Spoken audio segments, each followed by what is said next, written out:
Good morning guys. Iakay ko na to si Crescent. Akay-akay na tayo, madulas. Mag grocery ako mamaya, dito ko na lang ikakarga sa bike habang naglalakad kaysa buhat-buhat ko. Turo ko sa inyo kung saan ako nadulas kahapon. Muntik akong sumemplang dito banda sa madilim na part. Wala, kulang yung gravel na nilagay nila ngayon. Walang effect. Yan o, dulas pa rin. Dito guys oh. Ito ka muntik sumemplang kahapon. Umakyat ako dito. Tapos pag ganun, pa slide. Nag-slide yung dalawang gulong niya pag ganun. Kaya lakad-lakad muna tayo ngayon. Ito ang pangit sa kanya pag tagtunaw na. Ngayon, -4 guys. So yan. Ikaw, kumusta ka na? Diba? Kumusta na kayo guys? Ako okay lang. Nalabanan natin ang lungkot, ang pagka-longing sa pamilya. Try ko nga sakyan dito guys. Try natin sakyan dito.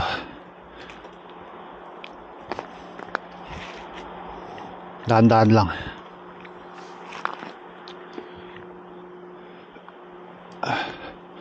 Yan.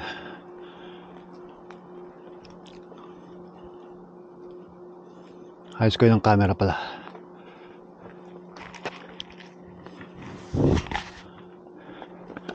Ang pagka homesick, try nating labanan. Tagtunaw talaga ang problema sa winter cycling. Although ang ganda pa rin ng bike lane, pero madulas. Kaya pag mga alanganin, lakad. Ayun, kumusta ka na? Sana okay lang kayo lahat. Ay, lalabanan natin yung pagka-miss natin sa family.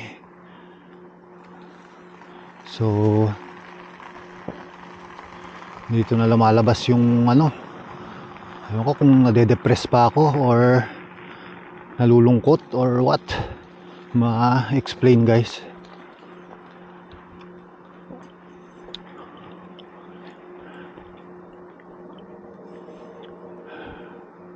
Kasama na rin siguro talaga yun pagka-depress sa weather, sa workload. Diretso na tayo ngayon, pang ilang days na natin nagjo-duty. Tapos magde-day off lang tayo para mag-aral.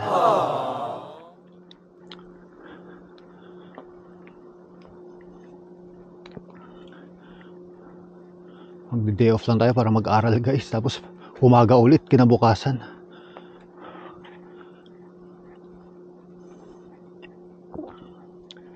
Ayun. 1 taon daw yun, sabi ni Pareng Albert. Ay, madulas dito. Dali. Lakad tayo. Hindi kaya. Mahirap. Mahirap na. Slippery ice.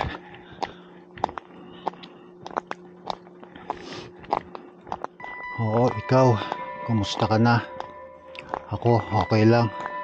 Maraming salamat nga pala sa'yo. Dahil sa'yo, marami akong natutunan.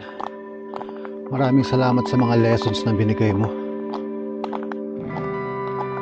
Hayaan mo, magiging okay na ako katapos ng lahat ng ito. Maraming salamat sa mga lessons na binigay mo.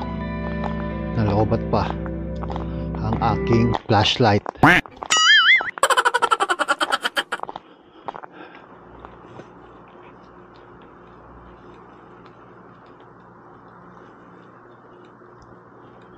Alakaru. Sabi sa akin ni Maria kahapon, yung katrabaho namin sa kitchen. Alakaru. Don't ride your bike. It's slippery.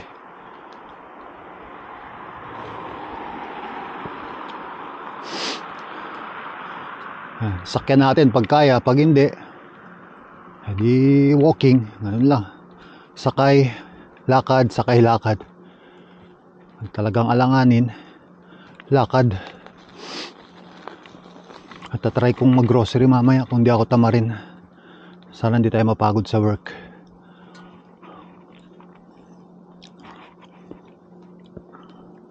Gusto kong magluto ng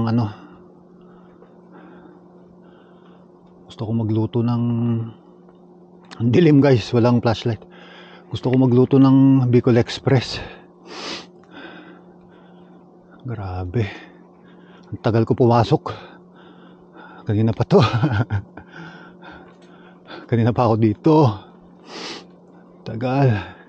Binibrave ko na lang to guys. Talaga, kailangan mong lakas ng loob lang dito. Pero syempre, kahit sinong tao naman, kahit ngayong malalaki katawan, pag tinamaan ng mental health, yung pagka-belonging sa, or pagka-miss sa pamilya, mga mahal sa buhay, hindi, kahit na mental health, ang dami nagsisuicide. Ay, sana malabanan natin to, nagdadaanan natin. Kaya kino-convert ko na lang siya into vlogging. Yan, malaking bagay itong si vlogging sa akin.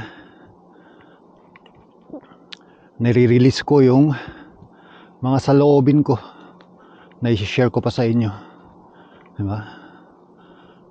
Nila, do more what makes you happy. Kung anong nagpapasaya sa'yo, gawin mo lang.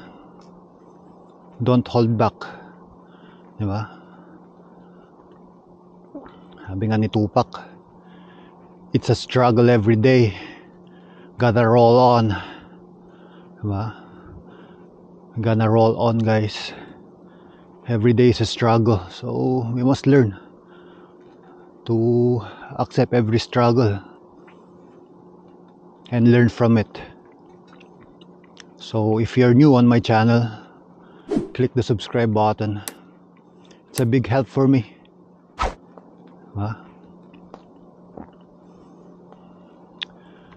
Lagi ko na lang iniisip yung panata ko kay Our Lady of the Atonement Cathedral, tsaka kay Apo Manawag, yung panata ko,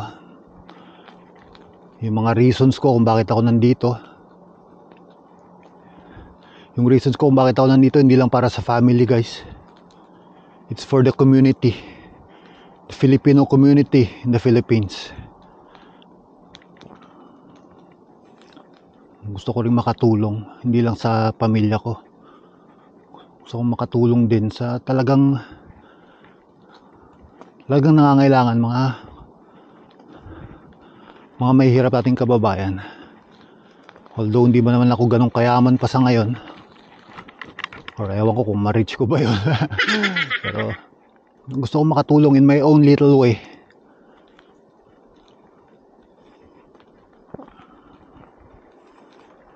Kaya yung pag-share ko nitong mga sa inyo, mga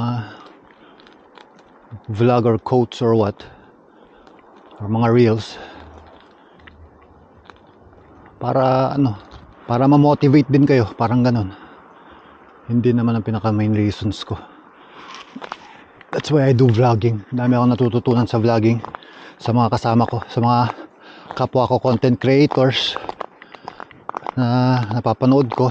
Yan, Dielo Vinta, sa kanya ko napanood yung Kumusta Na. Yan. Kasi may mga pinagdadaanan din sila sa buhay. Lahat naman tayo may pinagdadaanan. Nasa sa atin na lang talaga yon, kung paano natin siya i-embrace or turn into positive. Lalo na yung ganito, nakakalungkot. So be it, di ba? Kung anong iba to sa atin, dasal lang guys. Malaking bagay ang dasal. Yan. Naiiyak-iyak pa, no? Naiiyak lang kasi ako dito sa hindi ako makapag-bike.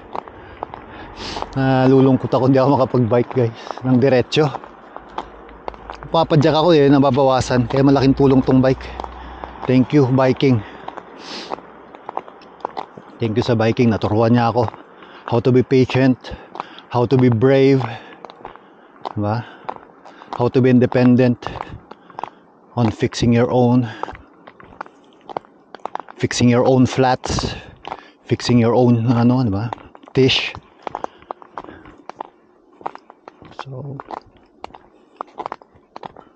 ganun talaga, labanan natin, kaya natin to guys. Andiyan naman kayo, kasama ko kayo. So paabuti natin to ng 1,000. Iga-grind natin to hanggang mabot natin yung requirements. Wala namang madali eh. Yun gusto kong sabihin, walang madali, diba? Part of every success, behind every success is failures, rejections, diba? Ano pa ba? Sleepless nights, hard work, madami pa yon, and etc. and whatnot. So yun, it's a struggle every day. So we gotta roll on. Alright, see you na lang mamaya pag out. Kuha tayo ng mas magagandang clips. Going home, going to the grocery store. Just make yourself busy. Ganun lang ginagawa ko. Make yourself busy. School in mag-aaral or diba? Gawin mo lang busy yung sarili mo para hindi ka masyado nag-iisip dahil magkaiba ng time zone. So sana as soon as possible makasama ko na yung mag-ina ko. Lord,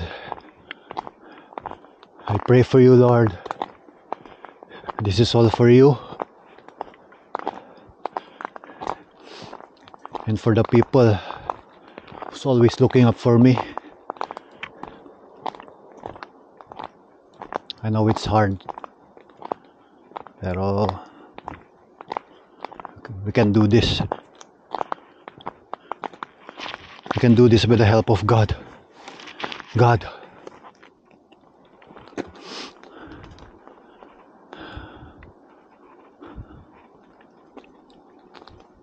Thank you, God, for everything. Thank you for the blessing of just being here. It's a big blessing for me.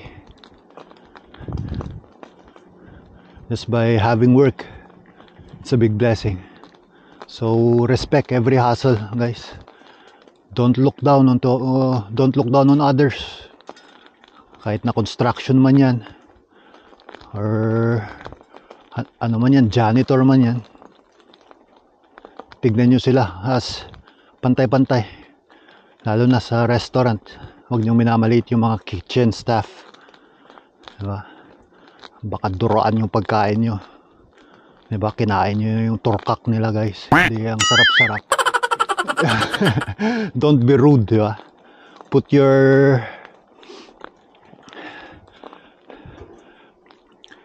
sabi nga mo ni Muhammad Ali, put your shoes, diba, in their situation, diba? Diba? I don't respect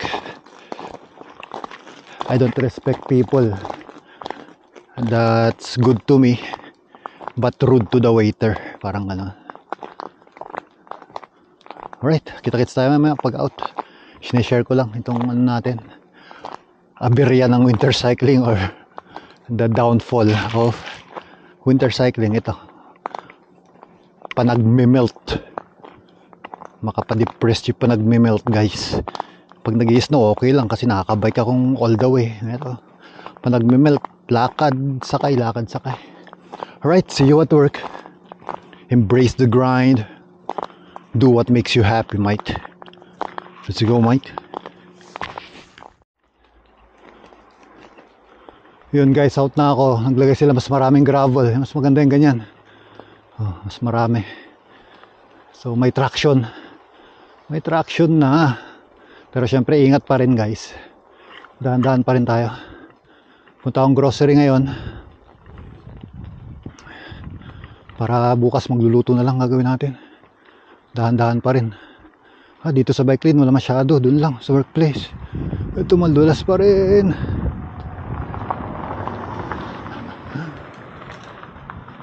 Dahan-dahan lang tayo guys. Wala tayong magagandang shots ito sa lugar namin. Kalimutan ko pa yung helmet ko kung kailan madulas. Mamadali kasi ako kaninang umaga.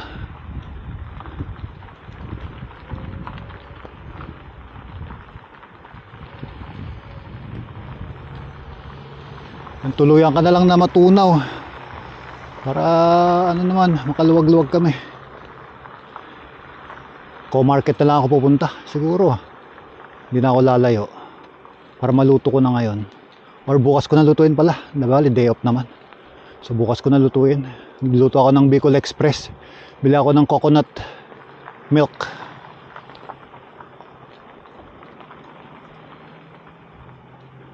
Ito lang disadvantage pag hindi ka naka winter tires, tapos bike to work ka pa rin or bike ka pa rin ng winter.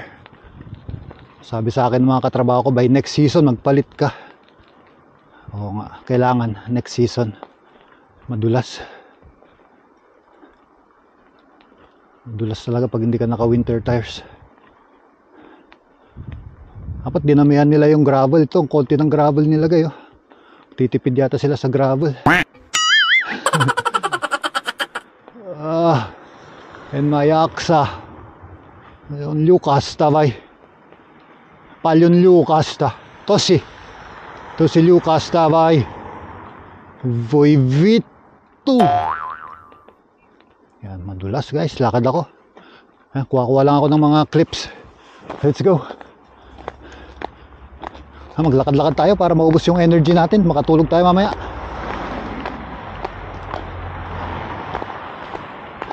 Kaysa mag-isip-isip tayo.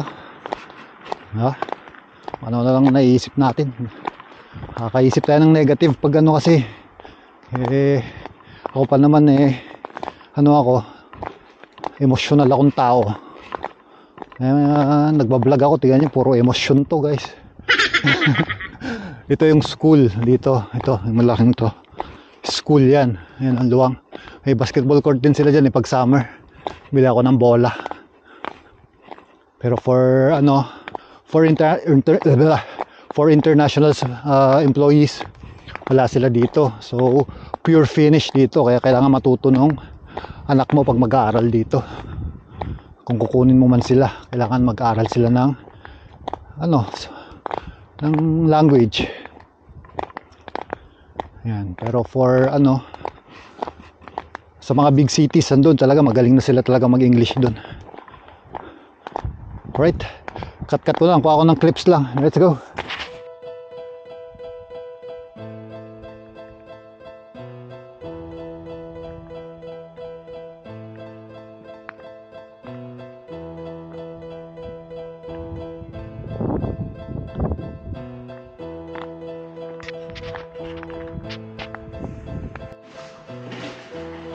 Yan guys, pauwi na ako, nakabili na ako ng mga tinapay tsaka yung coconut milk para sa gata. Bicol Express. Yan. Alright, yun lang naman. Hindi ako sa co-market na. Hindi na ako pupunta sa S-market, layo. Diretso na tayo uwi. Let's go. Time lapse na lang siguro pa uwi. Our hearts beat to the city streets.